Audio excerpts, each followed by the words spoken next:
Surprising bomb जो आपल्याला सांगताच येत नाही की पवित्र पोर्टल शिक्षक भरतीमध्ये काय होणार आहे. आता हे जे क्रीडा शिक्षक आहेत जे आपल्या संपर्कात आहेत हे सुद्धा म्हणत आहेत की आम्ही कोर्टात जाऊ, आम्ही या यांची जर समायोजन झालं अंशकालीन शिक्षकांचं तर आम्ही कोर्टात जाऊ. शेवटी कोर्टात जाणं हा संविधानिक प्रत्येकाचा अधिकार आहे आणि मी स्वतः ॲडव्होकेट असल्यामुळं याच्या बाबतीमध्ये निगेटिव्ह असं काही बोलणार नाही आहे. परंतु मला एकच सांगायचं आहे मित्रांनो, शासनाने भरपूर ठरवून निर्णय घेतलेले असतात आणि जोपर्यंत तुमच्या हातामध्ये तुमची नोकरी मिळत नाही आहे, इवन नोकरी मिळून जोपर्यंत तुमचा शालार्थ आय डी क्रिएट होऊन तुमच्या अकाउंटमध्ये सॅलरी क्रेडिटेड असा मेसेज येत नाही आहे तोपर्यंत ही भरतीची नोकरी कोणासाठी असेल, नक्की तुमच्यासाठी असेल का, ही सांगताच येत नाही आहे. कारण आता पवित्र पोर्टल शिक्षक भरती म्हणजे लॉटरी सिस्टम झालेली आहे. ती केवळ पसंतीक्रम मर्यादित आले म्हणून नाही तर असे बरेच निर्णय अजून येणारी भरती होईपर्यंत येतील जेणेकरून बऱ्याच चेंजेस होताना दिसतील. पोर्टल शिक्षक भरती काय बोलणार याच्याबद्दल एकाच शब्दात सांगायचं झालं तर दाणे दाणे पे लिखा है खाणे वाले का नाम. कधी कोणता याच्यामध्ये बॉम्ब फुटेल ना सांगताच येत नाही जोपर्यंत पहिला राऊंड सक्सेसफुली लागत नाही. अशाच एका महत्त्वाच्या परिपत्रकाबद्दल आपण या व्हिडिओमध्ये पाहणार आहोत. पोर्टल परीक्षा संदर्भात टेट 2025 झाली असून सध्या आपण या वेबसाईटवरती आहोत आणि तिथे गेल्यावरती तुम्ही इन्स्ट्रक्शनसुद्धा पाहिले असतील आणि त्याच्यामध्ये क्लिअरली मेन्शन आहे की तुमचं आता सेल्फ सर्टिफिकेशनची तारीखसुद्धा निघून गेलेली आहे आणि एव्हरीवन इज इगरली वेटिंग की आम्हाला प्रिफरन्सेस कधी सुरू होतील, सोबतच संस्थांच्या ॲड पोर्टलवरती कधी येतील. हे सगळं चालू असताना शासनाने जी आर काढले असताना त्या जी आरमध्ये कधीही कोणतेही बदल होऊ शकतात. याचंच एक उत्तम उदाहरण आपण या व्हिडिओमध्ये पाहणार आहोत. चॅनलवर नवीन असाल तर आपलं व्हॉट्सअप टेलिग्राम जॉईन करा. या व्हिडिओच्या डिस्क्रिप्शन बॉक्समध्ये लिंक आहे.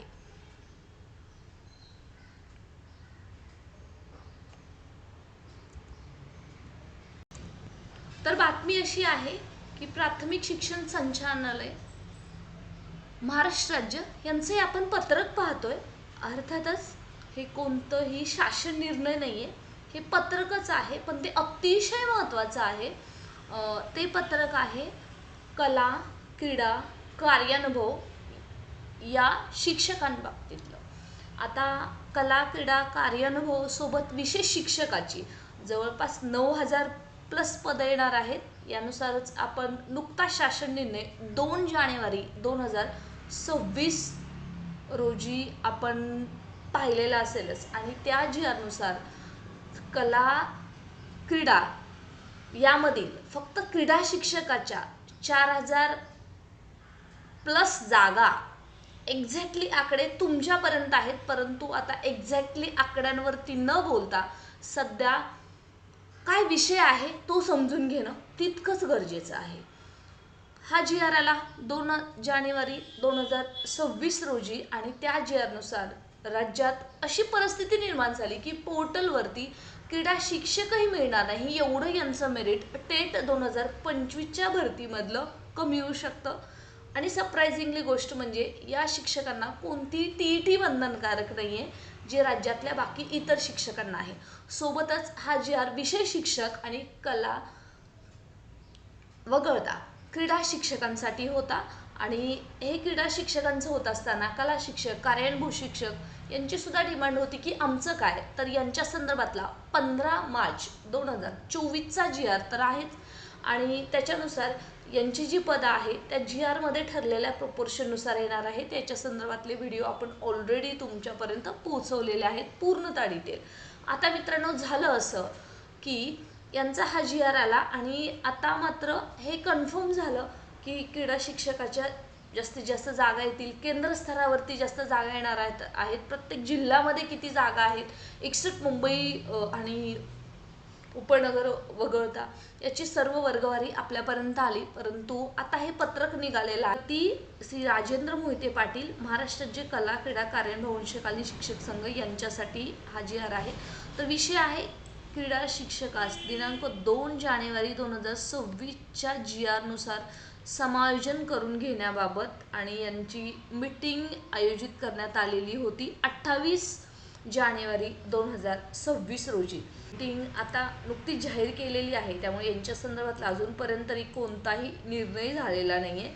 निर्णय काय होऊ शकतो आणि का झालेला नाही मित्रांनो, नुकतं की राज्याचे डेप्युटी CM माननीय अजितदादा पवार यांची ॲक्सिडेंटमध्ये डेथ झाल्यामुळे आता ही मीटिंग होऊ शकली नाही, परंतु येणाऱ्या वीक्समध्ये होणार आहे. आणि याच्यामध्ये दिलासा कोणाला मिळणार आहे तर त्या अंशकालीन शिक्षकांना जे शिक्षक गेली 15 वर्ष 17 वर्ष 12 वर्ष 10 वर्षापासून एक शिक्षक म्हणून पूर्णवेळ शिक्षक, अर्धवेळ शिक्षक, केंद्र स्तरावरील शिक्षक म्हणून काम करत आहेत, तर या जागेवरती यांना समायोजन करण्यासाठी ही महत्त्वपूर्ण बैठक होती. मित्रांनो, असंच झालेलं आहे विशेष शिक्षकांच्या बाबतीमध्ये सुद्धा.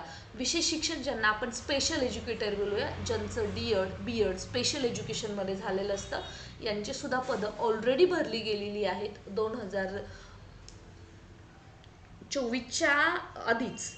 कारण त्याच्यामध्ये या शिक्षकांनी आंदोलन केलं होतं आणि त्याच्यामध्ये ही पदनिर्मिती करून यांची पदं भरली गेली होती. तरीसुद्धा या शिक्षक भरतीमध्ये सुद्धा पदं भरली जातील 100% विशेष शिक्षकांची. पण जी क्रीडा शिक्षकांची पदं होती ती होल अँड सोल क्रीडा शिक्षकांना मिळणार होती. त्याच्या संदर्भातल्या सेलिब्रेशन झालं, त्याच्या संदर्भातलं बऱ्याच गोष्टी करून झाल्यावरती हा धक्कादायक GR आहे तो सर्वांसाठीच आहे. आणि अर्थातच हा GR नसला तरी येणाऱ्या काळामध्ये याच्यामध्ये महत्त्वाचे बदल होणं तितकंच शक्यता संभाव्यता नाकारता येत नाहीये. आपण पाहूया विषय काय आहे. तर मित्रांनो, आता याच्यामध्ये मेन्शन केल्याप्रमाणे आणि तुम्ही ज्या पद्धतीने इथे पाहत आहात त्याच्यानुसार तुमच्या लक्षात आलंच असेल. तर मित्रांनो, आता बघा, तर उपयुक्त विषयाच्या अनुषंगानं 23/1/2026च्या निवेदनानुसार आता यांनी काय केलं, 2 जानेवारी 2026चा GR आला आणि त्याच्यानंतर 23/1/2026 रोजी माननीय शिक्षण संचालक, प्राथमिक शिक्षण संचालक यांच्या दालनामध्ये त्यांनी एक निवेदन दिलं होतं आणि त्याच्यानुसार आता यांची बैठक आयोजित करण्यात आलेली आहे. तर आता प्रत्येकाच्या मनामध्ये हा प्रश्नच आहे, ही तर केवळ बैठक आहे, आपण सध्या घाबरण्याचं काही कारण आहे का?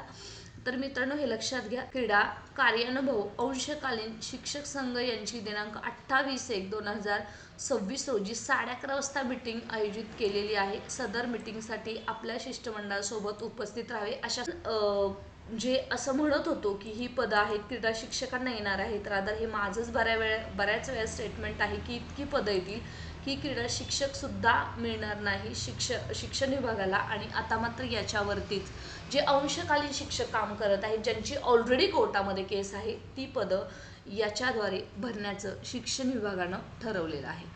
या क्रीडा शिक्षकांनी काय करायचं, सोबतच जे अंशकालीन वाट पाहत आहेत, जवळपास यांची संख्या आहे 2 ते 2,500च्या दरम्यान, तरी त्यांनी यांची जरी आता समायोजन झालं तरी सुद्धा सध्या क्रीडा शिक्षकांची या GR नुसार तर भरती होणारच आहे. सोबतच 15 मार्च 2024च्या शासन निर्णयानुसार कला क्रीडा कार्यानुभव यांची जी पदं आहेत, जी 28 विद्यार्थ्यांची 250 विद्यार्थ्यांच्या पाठी एक शिक्षक आणि जसं क्रीडाचं आहे आणि कला कार्यानुभवच्या बाबतीमध्ये त्या GR नुसार 500 विद्यार्थ्यांच्या मागे एक शिक्षक दिला जाणार आहे. ती तर भरती होणारच आहे, तरीसुद्धा आता यांचं समायोजन होतंय, त्यामुळे क्रीडा शिक्षकांमध्ये स्वतःचा जिल्हा मिळण्याची आणि मला नोकरी मिळणारच हा जो कॉन्फिडन्स होता तो आता कुठं तर कमी होताना दिसतोय. म्हणूनच अजून एकदा सांगावं असं वाटतं, शिक्षक भरती म्हणजे हा एक लॉटरी सिस्टम असून शेवटी काय